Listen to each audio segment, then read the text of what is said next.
On va directement rentrer dans le vif du sujet, il n'y a pas d'introduction. Voilà, le Real Madrid vient de se faire soulever 2 buts à 0 par Liverpool. C'était plus arrivé depuis 2009. Il a fallu que 2025 pointe son nez pour que Liverpool gagne contre nous. Après notre précédent match en Liga qu'on a gagné, les amis, je m'attendais à une équipe du Real Madrid qui allait montrer un beau visage face à Liverpool. Finalement, ils sont venus avec un masque. Ils sont venus avec un masque. Franchement, c'était quoi ça? C'était quoi ça? J'ai comme l'impression qu'aujourd'hui, on est venu en mode réaction. On n'est pas venu pour gagner le Real Madrid pendant tout le match. On était là à observer. Défensivement, on était bien, mais offensivement, nada. Offensivement, nada. Kylian Mbappé sur qui je comptais. Le poteau, aujourd'hui, je me suis dit, enfin, il sera seul. Enfin, Vinicius ne sera pas à côté de lui. Peut-être qu'il va pouvoir s'exprimer mieux que d'habitude. Et en plus de ça, il a tout le côté gauche pour lui. Mais mon poteau, toi, t'es venu, voilà, on te met un coup d'épaule, ta tête rentre dans le sol. Mon ami, le match est terminé, tu peux te lever. Le match est terminé, tu peux te lever. Franchement, Kylian Mbappé même, on va parler de lui directement parce que j'ai pas envie d'attendre. J'en ai plein dans le gosier. J'ai beaucoup de choses à lui dire. J'ai beaucoup de choses à lui dire. Franchement, c'est quel match tu nous as pondu aujourd'hui? La dernière fois, j'étais plein d'espoir. Même mon titre, c'était Kylian Mbappé de retour. Non, non, il n'est pas de retour finalement. Il n'est pas de retour. Là, j'ai comme l'impression qu'il est cramé. Même quand tu le vois jouer, il n'y a rien de rassurant. Il n'y a rien de rassurant. Van Dijk, il le touche une fois, allez, tête dans le sol. Tête dans le sol. C'est quel genre de pause? Hein? C'est quel genre de pause tu nous as fait là? Franchement, je ne comprends pas. Le gars, aujourd'hui, sur son côté, aucun danger. Voilà, parfois, Brahim Diaz lui mettait des ballons en profondeur. Il court, on le rattrape. On le rattrape. Même le remplaçant de Trent Alexander-Arnold, là, je ne sais pas comment il s'appelle, Bradley. Bradley a réussi à pocket Kylian Mbappé. Est-ce que vous vous rendez compte? Le tac de malade qu'il lui a fait en première mi-temps, là, est-ce que vous avez vu le tac? Même sur la photo, tu vois sur la tête de Kylian Mbappé qui souffre. Parce qu'il avait une tête vraiment coincée, façon là. Je me suis dit, lui, là, c'est quelqu'un qui souffre. Pour un joueur qui avait le titre de meilleur joueur au monde il n'y a pas longtemps, comment tu peux faire ce genre de prestation? Regardez un peu ses statistiques, vous-même, vous allez voir. Donc, Kylian Mbappé, aujourd'hui, c'est un penalty raté. Penalty raté, ça peut arriver à tout le monde. Mohamed Salah, par exemple, il a raté, il n'y a pas de souci. Mais regardez un peu le contenu du match. Pour un attaquant qui est censé prendre ses responsabilités en l'absence de Vinicius, un joueur pour qui lorsqu'on voulait le défendre, on disait qu'il jouait pas à son poste. Aujourd'hui, il était à son poste. Donc dans le match, un penalty raté. 6 duels remportés sur 13. Donc il s'est fait goumer dans tout le reste. Sur 13 duels, il a seulement remporté 6. Et le pire, les amis, vous savez c'est quoi? Il a perdu 15 ballons dans le match, 75% de passes réussies, 3 dribbles réussis sur 6. Donc même en dribble, il est éclaté. Même en dribble, il est éclaté. À part faire ses passements de jambes, c'est Simagri là, et puis faire la passe, il sait rien faire.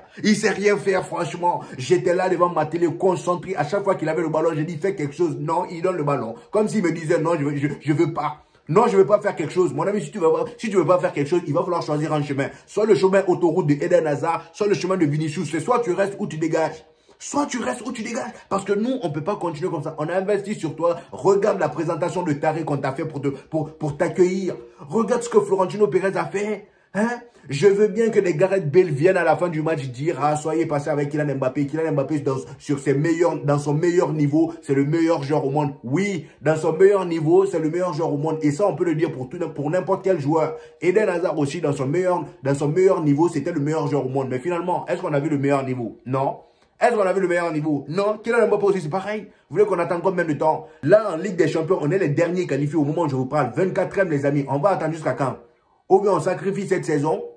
On sacrifie cette saison comme ça, on attend la saison prochaine. C'est quelle histoire? Moi, je veux bien patienter, mais au bout d'un moment, faites des matchs aussi agréables. J'étais là devant ma télé, je me faisais chier. Je dis, mais attendez, ils nous prennent pour qui? Donc nous, on prend un abonnement pour nous faire chier devant la télé. On peut jouer à la play, on peut faire autre chose. Après, j'ai envie de dire, c'était pas le seul aujourd'hui qui était vraiment à côté de la plaque. Défensivement, on a fait le boulot. En fait, là, le Real Madrid, comme je vous ai dit, on était en mode réaction. Liverpool, ils étaient en mode gestion, voilà. À chaque fois qu'ils avaient le ballon, il y avait des contre-attaques rapides. Ils jouaient beaucoup sur le côté. Diaz, Mohamed Salah et Nunez. Je sais pas à quel moment Nunez là aussi est devenu fort. Je comprends mieux maintenant pourquoi Liverpool, ils sont cheatés en première ligue. Parce qu'ils ont des joueurs, regardez Nunez, comment il fait chier. Carrément, même Raúl Asensio l'a goumé à un moment. Tellement il rend fou le mec. Tellement il rend fou. Heureusement qu'aujourd'hui, Thibaut Courtois était au rendez-vous. Sinon, on allait se prendre des paniers de buts. Heureusement que, comment ça s'appelle, Rudiger et Asensio étaient au rendez-vous. Malheureusement, Mendy, lui, vous voyez pourquoi on l'a sorti? Carlo Ancelotti aussi, je ne sais même pas pourquoi il a mis Mendy titulaire. Toi, on t'a dit la dernière fois que Franck Garcia, c'est le latéral qu'il te faut. Il est meilleur que Mendy. Toi, tu peux mettre Mendy parce qu'il y a Mohamed Salah. T'as eu peur. T'as eu chaud au final, c'est le même Mendy qu'on a mélangé. Le poteau, on l'a tellement mélangé, gauche-droite, il savait plus où mettre la tête. Il a dit, bon, attends, je touche ses pieds une fois, comme ça, c'est fini. Voilà. Et il a fait ça, il est sorti en même temps. Carlo Ancelotti a dit, bon, toi, il faut sortir, viens sur le banc directement. On l'a sorti directement. Il n'a pas de temps à perdre. C'est pourquoi je vous ai dit que Mendy, là, vraiment, il faut qu'il reste au banc pendant un bon moment. Cette saison-là, c'est pas sa saison. La saison dernière, peut-être, il était très bon. Mais là, au bout d'un moment, ça y est, laissez-nous Garcia à son poste. Donc voilà, comme je vous le disais, défensivement, on faisait le boulot, on était bien alignés. Mais le problème, c'est que voilà, même si tu fais le boulot défensivement, si offensivement, ça ne suit pas, t'es niqué.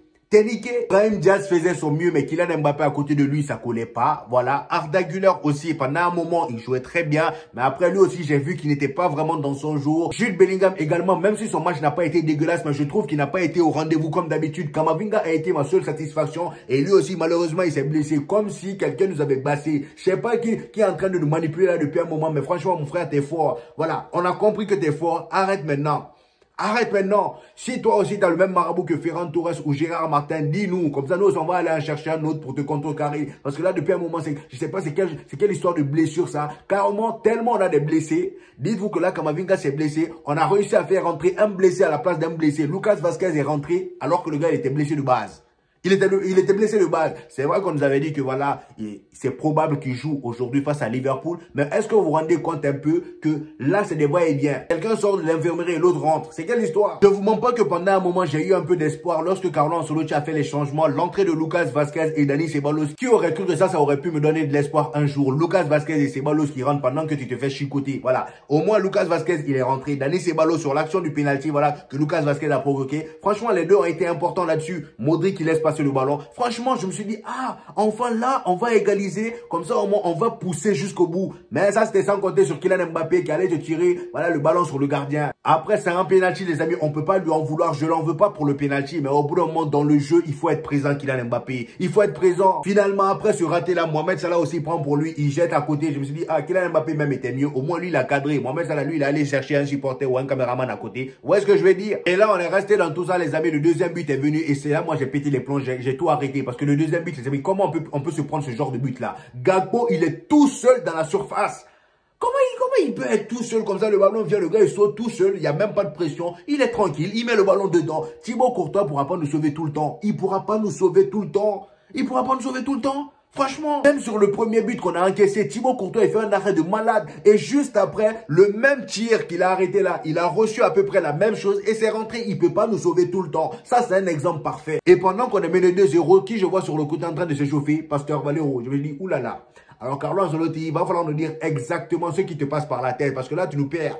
Là, tu nous perds. Tu nous as dit en conférence de presse que toi, voilà, que toi, tu as je ne sais combien mille combien de matchs dans ta carrière et que personne ne devrait, voilà, te parler des changements, quel genre de changement il faut faire et que toi, tu t'y connais. Donc, toi, pendant que tu perds 2-0, c'est Pasteur Valero, tu envoies s'échauffer. Le poteau, depuis le début de la saison, il s'échauffe. C'est là, tu veux le faire rentrer. Tu te fous de qui? Franchement, dis-nous, tu te fous de qui? Hendrick aussi, il rentre. Le poteau, il se prend un carton jaune. Il a eu une note de 5. Ah, André, toi, si on veut bien te défendre, mais toi, c'est parfois quand tu rentres là, essaie de faire quelque chose. Après, je le comprends, le poteau, voilà, il n'a pas beaucoup de temps de jeu dans les jambes. À chaque fois qu'il rentre, le peu de temps qu'il a là, il essaie de faire quelque chose. Mais c'est compliqué de s'exprimer comme ça. C'est compliqué. Donc là, les amis, on est 24e. Voilà, je crois qu'il nous reste, je sais même plus combien de matchs il nous reste. Mais en tout cas, on est 24e, les amis. Déjà, à partir de là, c'est critique. C'est critique pour le Real Madrid. Et bizarrement, les gros clubs là, qui avaient l'habitude de briller dans l'ancienne édition de Ligue des Champions, là, j'ai comme l'impression qu'on est tous en galère. Manchester City, Paris Saint-Germain même, oh, ils sont éliminés là, au moment où je vous parle. Voilà. Donc là, c'est les petites équipes là qui sont devant en ce moment. Éclatez-vous. Oui, oui, éclatez-vous parce que là, c'est votre moment, c'est votre heure. Cette nouvelle édition là, c'est pas pour les gros, c'est pour les plus motivés. Là, le Barça, ils sont pépères là-haut. Bref, en tout cas, ce match-là nous a montré à quel point Vinicius est important pour cet effectif du Real Madrid, surtout pour cette attaque. Sans Vinicius, les amis, c'est compliqué. Sans Rodrigo, c'est compliqué. Il va falloir qu'on arrête de changer ce qui a marché avant. Il va falloir qu'on arrête de changer pour quelqu'un, pour Kylian Mbappé. Là, vous avez vu que Kylian Mbappé tout seul, c'est pas possible. À lui tout seul, il sait rien faire. Voilà. Aujourd'hui, Van Dijk l'a verrouillé. Il n'a rien vu. Il n'a pas vu le jour. Bradley, le remplaçant de Trent Alexander-Arnold, l'a mis dans sa poche. Voilà. Lui seul, il peut rien faire. Déjà, même quand je le mets avec les Vinicius, il a du mal. Alors, imaginez maintenant lui seul. Je pense qu'il est cramé, les amis. Franchement, j'avais de l'espoir lors du précédent match. Je me suis dit, ah, Kylian Mbappé, il revient. Mais au bout d'un moment, va falloir mettre ça de côté. Et dans les commentaires, s'il vous plaît, venez même pas me parler, voilà, des blessés qu'on a, le fait que l'effectif soit limité. Venez même pas me parler de ça. On est le Real Madrid. Voilà. Tous ceux contre qui Liverpool, vous croyez Liverpool, ils n'enchaînent pas les matchs comme nous? Vrai, eux, ils enchaînent pas les matchs comme nous. Physiquement aussi, c'est censé être compliqué pour eux. Mais eux, ils sont dans la gestion, ils ont assez de joueurs, ils recrutent intelligemment. Nous, on avait une équipe qui fonctionnait bien. Au lieu de recruter intelligemment, on allait s'acheter un boulet. On allait s'acheter un boulet. Aujourd'hui, on le paye fort. Voilà. Et en plus de ça, il y a l'enchaînement des matchs qui blessent nos joueurs. Vous voyez ce que je veux dire? Donc, venez même pas me parler des blessés ou je ne sais quoi, patience sur Kylian Mbappé. Moi, il ne patiente plus. Alors, on est là, on perd. La Ligue des Champions nous fuit des mains. Vous êtes là à vouloir patienter. Patientez, vous allez voir. Bref, les amis, c'était mon avis sur ce match. J'espère que vous avez kiffé la vidéo. Donnez-moi vos avis en commentaire. Comme d'habitude, j'hésiterai pas à vous répondre. Voilà, n'oubliez pas le petit pouce bleu qui fait toujours plaisir. Ça aide au référencement. Pour tous ceux qui viennent de découvrir ma chaîne. Ici, on fait des vidéos débriefs des matchs du FC Barcelone et du Real Madrid. Et quand il n'y a pas de match, on fait des vidéos actualité. Donc, pour ne rien rater, abonne-toi et on se dit au prochain épisode, mon gars. Peace!